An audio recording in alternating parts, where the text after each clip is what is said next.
Hello my dear student, তোমরা দেখছো তোমাদের প্রিয় YouTube channel Masidur study centre. আর আমি তোমাদের সঙ্গে রয়েছি মাসিদুর রহমান।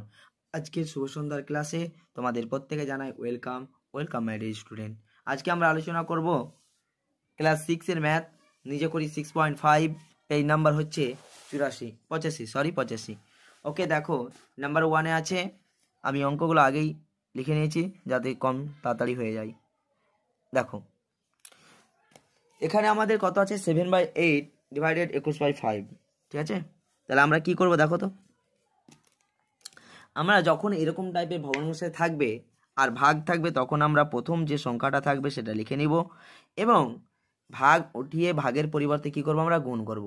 আর ভাগ থেকে যদি গুণ হয়ে যায়, তারপরের যে ভগ্নাংশটা আছে সেটা উল্টে যাবে। ওকে, 5/21 হয়ে যাবে। ক্লিয়ার? তাহলে কি হবে দেখো, কাটাকাটি যায় অবশ্যই, 3 7 21, 3 আর যায় কি, আর যাচ্ছে না।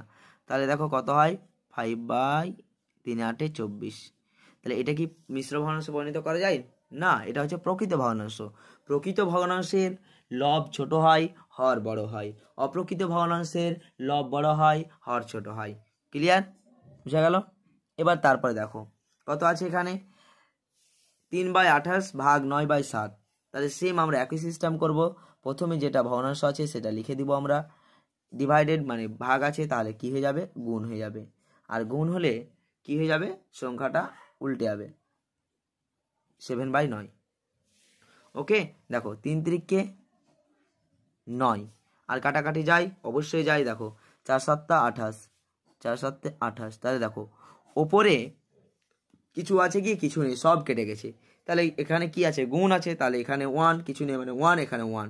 তাহলে 1 1 গুণ করলে কি 1, আর এখানে দেখো 4 এখানে 3, তাহলে 3 4 কত, 12। তাহলে এটা 1/12 অ্যান্সার। ক্লিয়ার? প্রত্যেকে তোমাদের আবারও বলে দিই, দেখো 3/28 আছে, ভাগ 9/7।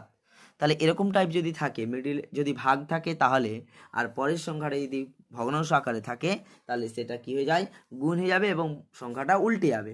ওকে, তারপরে দেখো আছে 3 দাগে 5/2 ভাগ,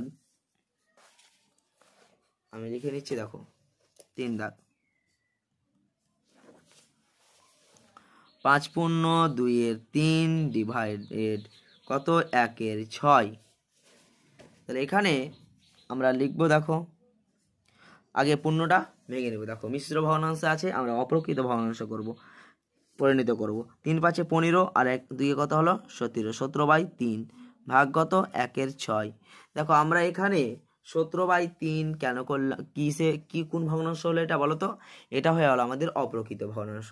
অপ্রকৃত ভগ্নাংশের লব হয় বড়, হর হয় ছোট। বুঝা গেল? আর অপ্রকৃত ভগ্নাংশ থেকেই কিন্তু মিশ্র ভগ্নাংশ করা সম্ভব। তাছাড়া কিন্তু প্রকৃত ভগ্নাংশ থেকে মিশ্র ভগ্নাংশে পরিণত করা কিন্তু সম্ভব নয়, এটা মনে রাখবে। ওকে ম্যাড স্টুডেন্ট, তাহলে দেখো 17/3, 17/3 ভাগ আছে, তাহলে গুণ করে দাও। আর 6/কত, 1। তাহলে একটা নিচে চলে এলো, 6টা উপরে চলে এলো। 3 দুগুণে কত, 6। 17 দুগুণে কত, 34। নিচে কত আছে, 1 আছে, দরকার নেই। নিচে যদি 1 থাকে আর বাই, তাহলে কি হতো, 34/1 হতো। তাহলে ভাগ করলে আমরা 34ই পাবো। তাহলে দরকার নেই, ওপরে যেটা গুণ করে পাবো সেটাই। তারপরে দেখো 4 নম্বরে বলেছে যে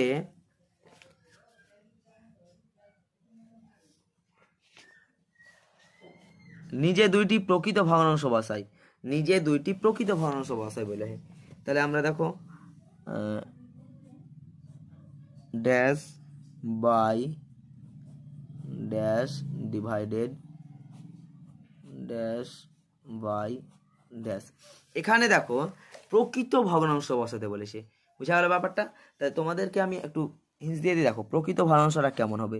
দেখো প্রকৃতটা হবে যে এর লব কি হবে, মানে স্টুডেন্ট, লব হবে ছোট আর হর হবে বড়। এটা হয়ে গেল প্রকৃত।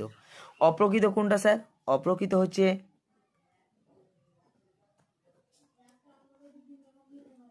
অপ্রকৃত হচ্ছে 7/3 হয়ে গেল।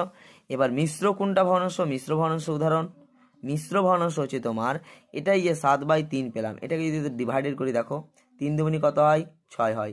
তাহলে দেখো কত, এক আসে, তাহলে একটা বাই আকারে বসবে, কারণ আর ভাগ যায় না, তাহলে 3টে চলে আসবে এখানে। তাহলে এটা কত পেলাম? 2 পূর্ণ 1-এর 3। বুঝা গেল? এটা হয়ে গেলো মিশ্র ভগ্নাংশ। তাহলে আমরা মিশ্র ভগ্নাংশটা কোথা থেকে পেলাম? অপ্রকৃত ভগ্নাংশ থেকে পেলাম। আর এটা কি পাবো আমরা? দেখো 2 পূর্ণ 1-এর 3, এভাবে কি আমরা এটাকে পাবো ভাগ করলে? 3কে 7 দিয়ে ভাগ করলে আমরা কিন্তু পাবো না, অসম্ভব। সেটা পয়েন্টে আসবে, ওকে, কিন্তু এটা মিশ্রতে আসবে না। তাহলে আশা করি তোমাদের কাছে পুরোপুরি ক্লিয়ার। চলো তাহলে আমরা এখানে প্রকৃত ভগ্নাংশ বসাতে বলেছে, তাহলে আমরা যেমন এখানে 3-এর 7 নিলাম একটা ভগ্নাংশ, তাহলে আমরা বসিয়ে দিলাম 3-এর 7। দুটোই কিন্তু আমাদেরকে কি বলেছে? প্রকৃত ভগ্নাংশ বসাতে বলেছে। তাহলে আমরা লিখতে পারি, আমরা 2-এর 5 অবশ্যই লিখতে পারি, তাই না? 2-এর 5 লিখে দিলাম। এখানে দেখো ব্যাপারটা হচ্ছে এরকম, তুমি এখানে তোমার মন মতো যেরকম সংখ্যা বসাতে পারো। আমি আমার ইচ্ছাতে বসালাম, তুমি তোমার ইচ্ছাতে বসাতে পারো। কারণ দ্যাট মিনস হচ্ছে, দেখো যে এখানে 3-এর 7 নিলাম, 2-এর 5 নিলাম, যাতে তুমি যে সংখ্যাটা বসাবা যাতে ওপরের লবটা ছোট হয়, হরটা বড় হয়। বুঝা গেল মাই ডিয়ার স্টুডেন্ট? চলো তাহলে 3-এর 7 লিখবো আমরা, ডিভাইডেড আছে, গুণ করে দাও, তাহলে ও সংখ্যাটা কী হবে? উল্টে যাবে। 5 বাই কত? 2। কাটাকাটি যায় কি? কাটাকাটি যাচ্ছে না, অসম্ভব। তাহলে 3-5 কত হয়? 15, আর 7 দুগুণে কত হয়? 14। তাহলে এটা কত হবে? দেখো এটা মিশ্র ভগ্নাংশ হয়, অবশ্যই হয়। দেখো 15/14 ডিভাইডেড করলে দেখো 15, 14 1-কে 14, 1, তাহলে 1 পূর্ণ 1-এর 14, তাই না? তাহলে অ্যান্সার আমরা কত পাবো?